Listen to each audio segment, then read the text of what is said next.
Hello students, welcome to the online classes for the in the 11th sessions, 11th class and 11th class we are going to YouTube channel and you have to all the students watch these channels and you can get it videos regarding the chapters. Now as we know that we were going on the last topic which is range and range about questions we will discuss today here. अब यहाँ पे हमारा range में last topic रह गया था range के बारे में, तो वो टॉपिक इस वीडियो के माध्यम से पूरा कर देते हैं। अब रेंज में क्या था और क्या होता है रेंज वो देख लेते हैं। एज रेंज की डेफिनेशन तो आप सभी को पता ही है ना। So which is what, that is the second element of the ordered pair, that is called range. You can say that is one what output, है ना। Every input has output must be there. Okay, that is output. Which type of the output must be there in the function? There must be output, should be only an unique image. There should be unique image. किसी दिए गए input में किसी यानी every element of the domain should have exist what? Unique element, unique image in the that one function, यानी in the that one relation.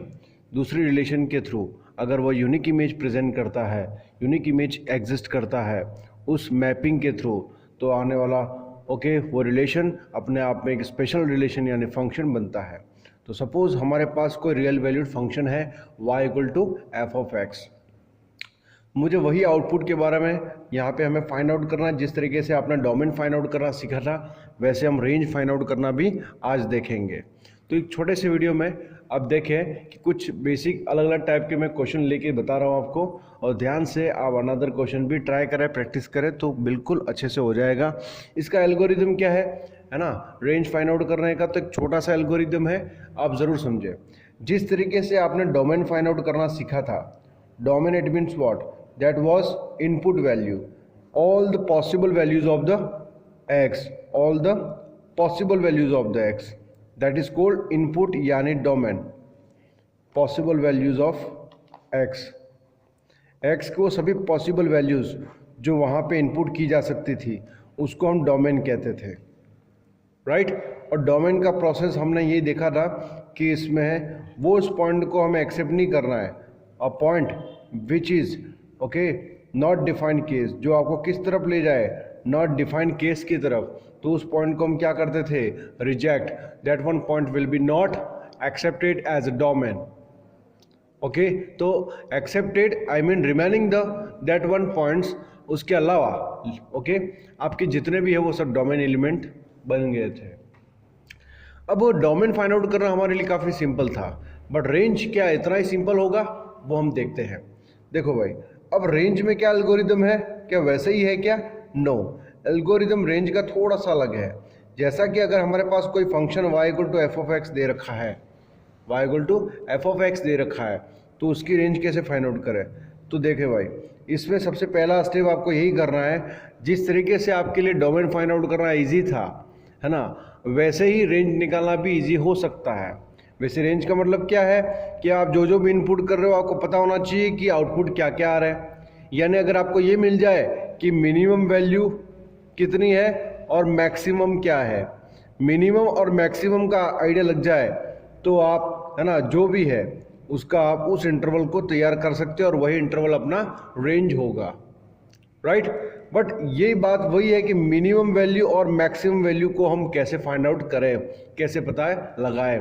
तो सबसे बेहतरीन वे इसका यही है कि दिए गए फंक्शन को एक्स के टर्म में जिस तरीके से दिया गया है, you have to express into the in terms of y। इसको आप किस टर्म में बदले, इसको y के टर्म में एक्सप्रेस करो। यानी जो फंक्शन आपका f ऑफ x में दे रखा है ना, वही अगर हम y के टर्म में चेंज करें तो क्या हो जाएगा।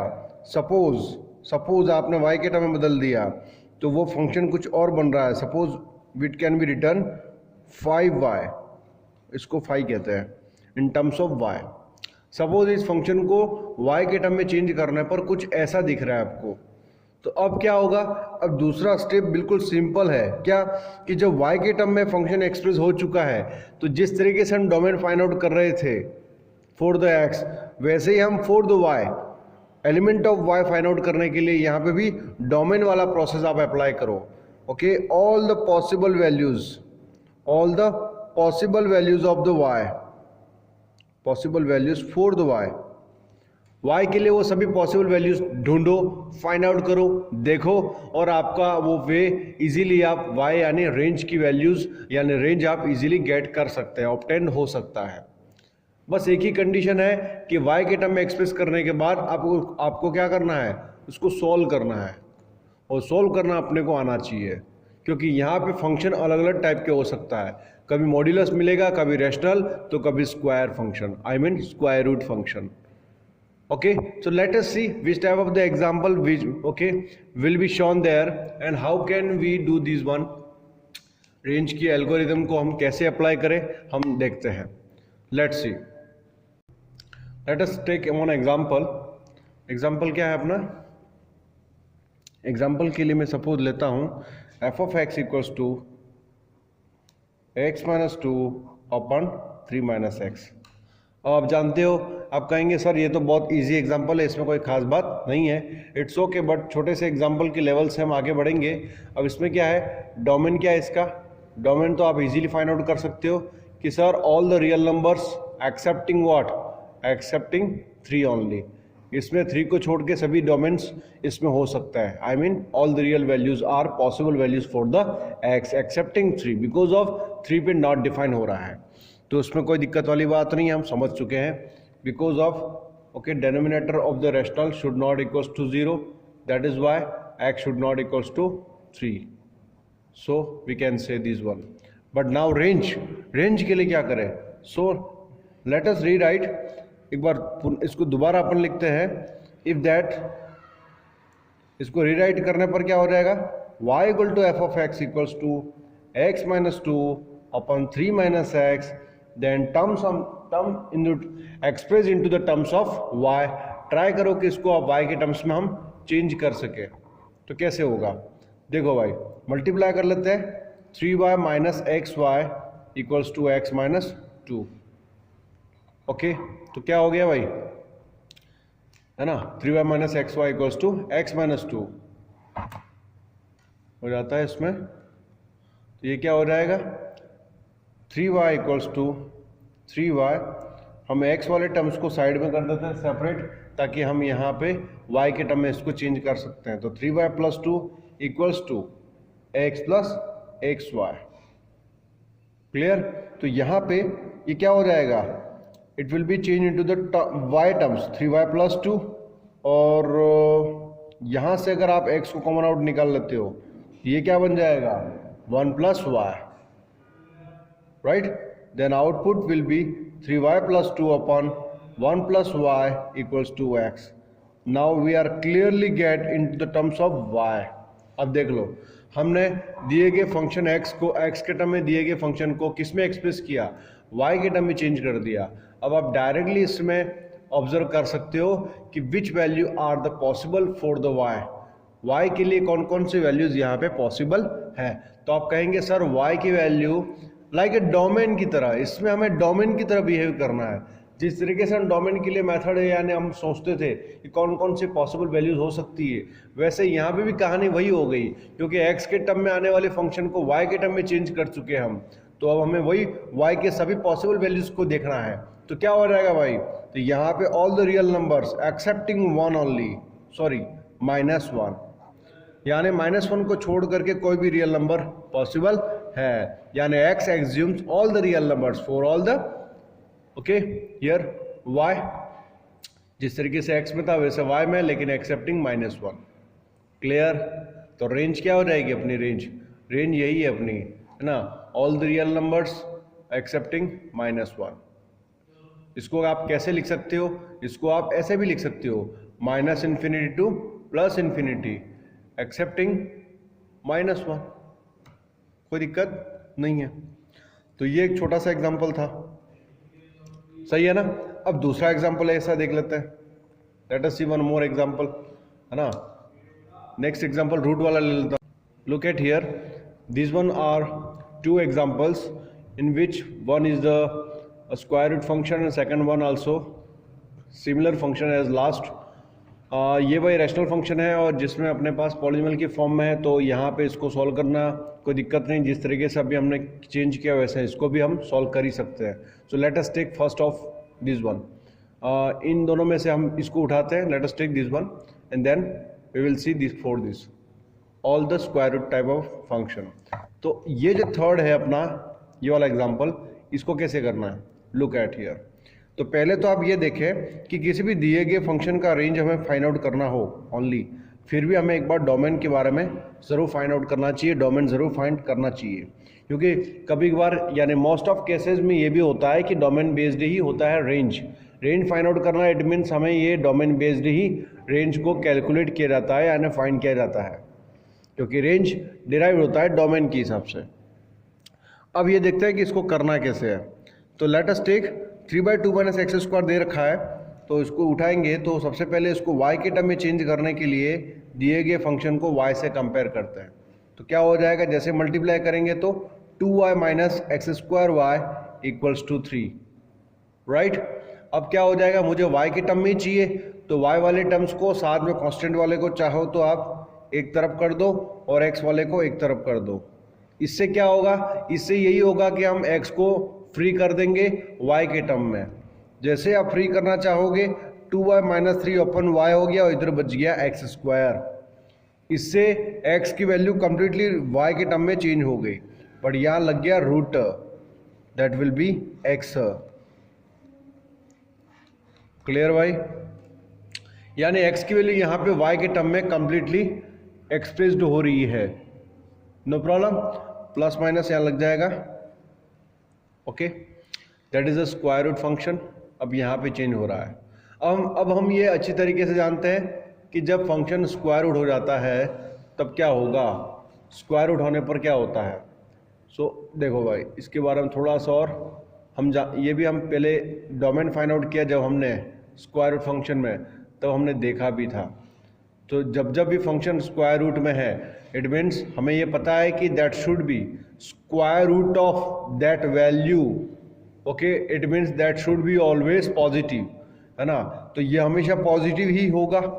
ओके, तो दैट विल बी पॉजिटिव. तो 2y - 3 upon y should be positive. We know very well, ये तो हम जानते ही है कि भाई x की वो सभी values, x takes that all the values, ये सभी रियल वैल्यूज को एक्सेप्ट करता है. x यहाँ पे x में सभी रियल वैल्यूज आ रही है. हमने इसको y के टर्म में चेंज किया. डोमेन तो हम पता लगा ही सकते हैं. डोमेन क्या है इसका, पता है क्या डोमेन, बताइए डोमेन क्या होगा इसका. चलो डोमेन क्या होगा, हमने डोमेन के बारे में बात की लेकिन यहाँ भूल गए. डोमेन क्या होगा, इधर देखो भाई, डोमेन या x की वो सभी वैल्यूज हो सकती है accepting what, accepting which value. देखो यह एक्स स्क्वायर है. अब ये देख लो कि यहाँ पे कौन सी वैल्यू इसकी क्रिटिकल पॉइंट बन सकती है, यानी कौन से पॉइंट पे ये जीरो होता है. तो इसके लिए हम क्या करें, डोमेन के लिए अब यही चेक कर लो कि 2 - x स्क्वायर कहाँ पे जीरो होता है. तो x = +√2 एंड -√2, यानी x की वैल्यू +√2 और -√2 दोनों पे क्या हो रही है, दोनों पे ये कंप्लीटली जीरो हो सकता है. ये जीरो कहाँ पे हो रहा है तो कैसे करेंगे, जीरो से कंपेयर करने पर हम x की वैल्यू निकाल लो तो ये क्रिटिकल पॉइंट हमें मिल जाएगा जहाँ पे ये पूरा जीरो होता है. तो √2 और -√2 को छोड़ करके x वो सभी रियल वैल्यूज़ को एज्यूम करता है, कंटेंट्स करता है. इसमें हम इनपुट कर सकते हैं, यानी x की वैल्यू कैसी आ रही है, सभी रियल वैल्यूज़ आ सकती है, सभी रियल वैल्यूज़ आ सकती है सिवाय किसको छोड़ करके, है ना, √2 एंड -√2 दोनों को छोड़ करके, पॉजिटिव नेगेटिव इसको छोड़ करके कुछ भी आ सकता है.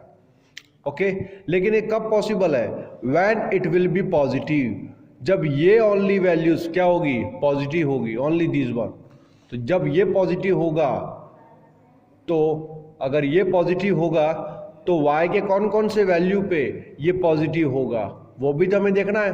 हमने ये तो देख लिया भाई x की वैल्यूज क्या क्या आ सकती है, इसको छोड़ करके कुछ भी आ सकता है ना, एनी रियल नंबर्स, ओनली इसको छोड़ करके, बराबर. तो y की वो वैल्यूज क्या क्या हो सकती है जहाँ पे ये पूरा फॉर्मेट, ये एक्सप्रेशन क्या होगी, पॉजिटिव। उसके लिए क्या करें, देखो यहाँ तक आपने कहानी को हम ले ही आएंगे हमेशा, चाहे किसी भी टाइप का फंक्शन हो, यहाँ तक तो हम आगे बढ़ ही जाएंगे। बट यहाँ से आने के बाद आपको करना क्या वो देखना, आपको क्या करना है, नंबर लाइन ड्रॉ करनी है। नंबर लाइन ड्रॉ करने के बाद क्या होगा, नंबर लाइन ड्रॉ जैसे ही हो जाए तो देखो भाई 2y माइनस 3 इसका क्रिटिकल पॉइंट देखो और इसका भी देखो, क्योंकि हमें y की सभी वैल्यूज देखनी है जो इसको पॉजिटिव बनाए। तो इसका क्रिटिकल पॉइंट क्या होगा, यानी कौन से पॉइंट पे ये 0 होगा, 3/2 पे।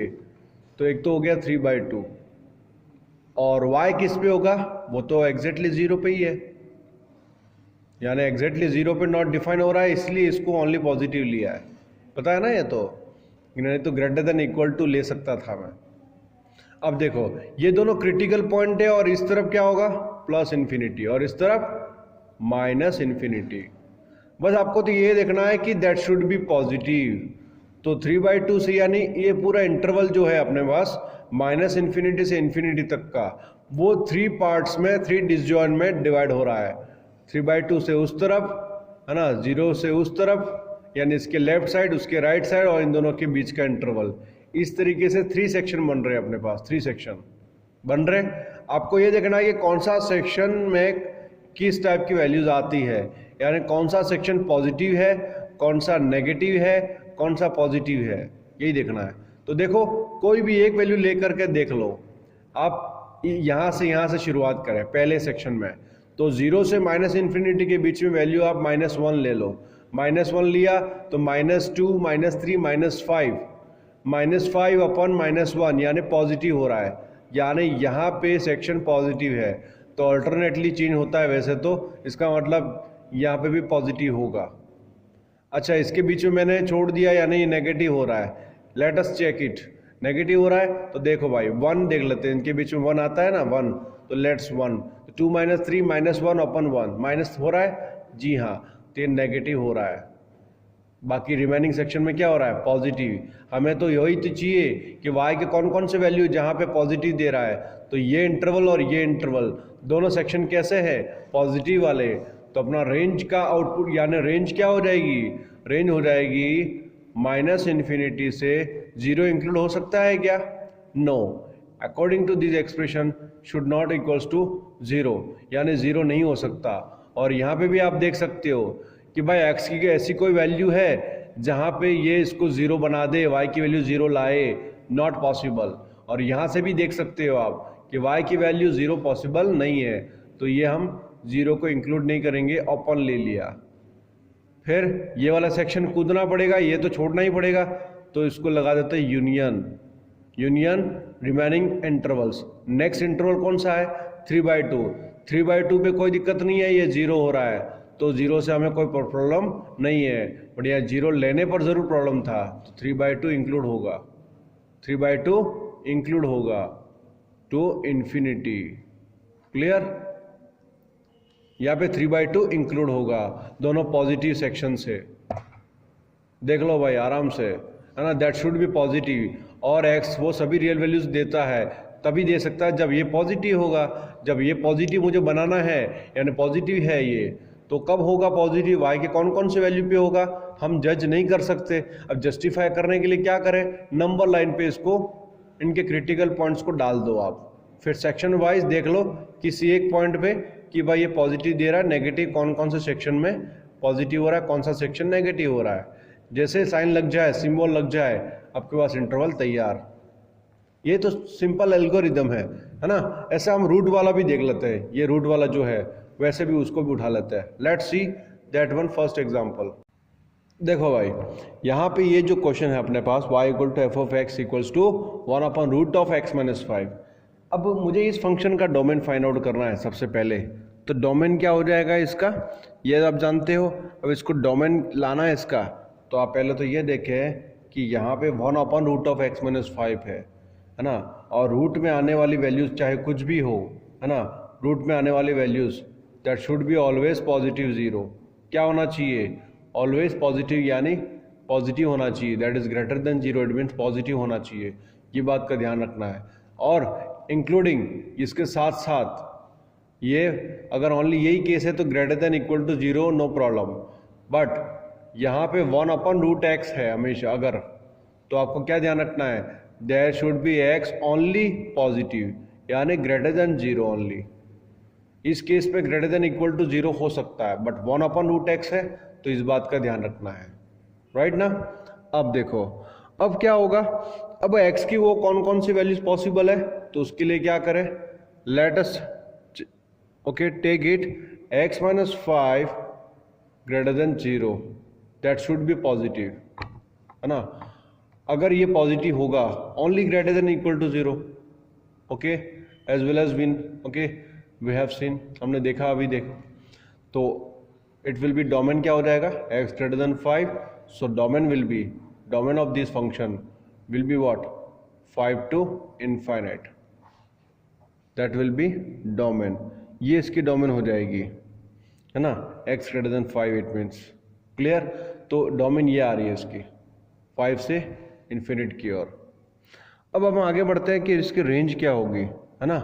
तो रेंज की ओर बढ़ते हैं अगर, तो रेंज इसका क्या हो सकता है वो देखते हैं। देखो भाई रेंज में ये है, मैंने जैसे एग्जांपल बताया, एल्गोरिदम बताया, उस एल्गोरिदम के अकॉर्डिंग मैं इसको फॉलो करता हूँ तो भी हो सकता है, और इसको दोनों तरीके से हम कर सकते हैं, डायरेक्ट भी कर सकते हैं।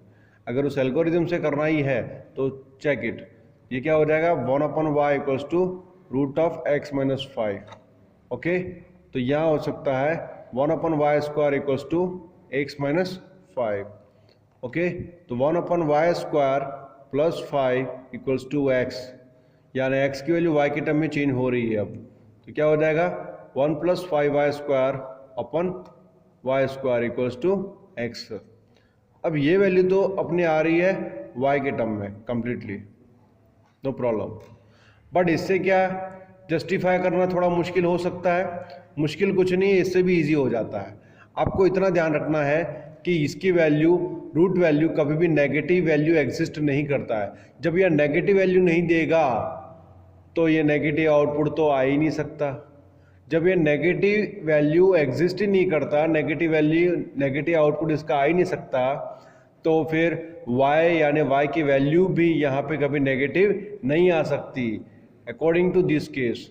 समझ रहे हो बात को। तो डोमेन अपन अपने पास क्या था, 5 to infinity।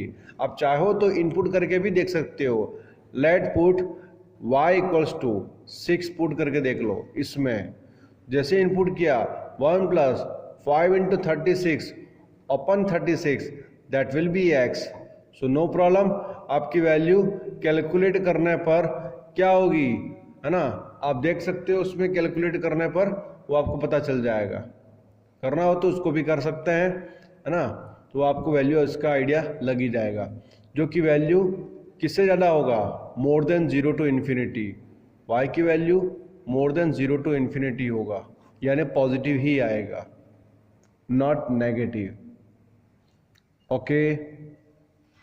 आप कुछ भी इनपुट करके भी चेक कर सकते हो। अच्छा ये तो ओके है ना भाई, मैंने y के x के टर्म में दिए गए फंक्शन को y के टर्म में एक्सप्रेस करके सॉल्व किया। इसको देख के पता लगता है कि ये स्क्वायर फंक्शन है ना। तो किसी भी नेगेटिव का वैल्यू y नेगेटिव में रख तो सकता हूँ, बट वो पॉजिटिव होकर के x की वैल्यू बन जाती है। बट इससे भी हम क्लियरिफाई नहीं हो पाता है कि y की वैल्यू नेगेटिव होगी या नहीं होगी। बट हम यहाँ नहीं देखें और इसको हम यहाँ से समझे तो भी समझ सकते हैं यहाँ से। और अगर आप यूँ कहते हो कि नहीं सर हम तो वैल्यू y की इनपुट करना चाह रहे हैं क्योंकि डोमेन 5 to infinity है, तो रखेंगे तो इससे ज़्यादा ही, तो इससे ज़्यादा आप वैल्यू रख करके भी पता लगा सकते हो। और डायरेक्टली करना हो, समझना हो तो आप समझ सकते हो, क्योंकि ये हमेशा पॉजिटिव होगा तो उसकी वैल्यू पॉजिटिव ही देगा। वैल्यू पॉजिटिव देगा तो यहाँ पे नेगेटिव वैल्यू आ ही नहीं सकती y रिप्लेसिंग में, राइट ना। इसको अब लिखेंगे कैसे, देखो भाई इसको हम ऐसे लिख सकते हैं जैसा कि हम जानते हैं 1/√x - 5 था, है ना, y इक्वल्स टू, तो जैसा कि हम जानते हैं कि x - 5 okay that should be what, ये पूरा फंक्शन क्या होगा, पॉजिटिव ही आएगा। एक्चुअली ये फंक्शन कैसा होगा पूरा, always positive exist there, value उसकी पॉजिटिव एग्जिस्ट करेगी। जब ये पॉजिटिव देगा तो 1/√(x-5) भी क्या होगा, पॉजिटिव। आप यहाँ पे एम्प्लाइज लगाने की जरूरत नहीं है। If we know that, that is we know that, हम ये जानते हैं और हमने ये देखा कि भाई ये पॉजिटिव दे रहा है तो डेफिनेटली ये वैल्यू भी पॉजिटिव ही आएगा। जब ये पॉजिटिव हो रहा है इट मीन्स हमें तो यही तो चेक करना था कि x की पॉसिबल वैल्यूज क्या क्या थी, वो हमने देख लिया। अब हम क्या देख रहे हैं, f(x) की पॉसिबल वैल्यूज क्या क्या है, यहाँ पे आउटपुट क्या क्या आ सकता है। तो ये हमेशा पॉजिटिव है, ये हमेशा पॉजिटिव है, तो इसका मतलब ये है क्या, ये f(x) ही तो था जो हमने आगे देखा है। That is always greater than 0। It means range हमारी कैसी आ रही है, 0 to infinity। क्या 0 इंक्लूड होगा, नॉट इंक्लूडिंग 0, 0 इंक्लूड नहीं हो सकता। क्लियर, इस बात का ध्यान रखना आपको स्पेशली। नेक्स्ट वीडियो में और ज़्यादा मैं वीडियोस में क्वेश्चन में डाल के एक और वीडियो बनाऊंगा क्योंकि ये काफ़ी नहीं होगा। Thank you for watching, but look at their questions and proper practice, okay, regarding this type of the questions and topic.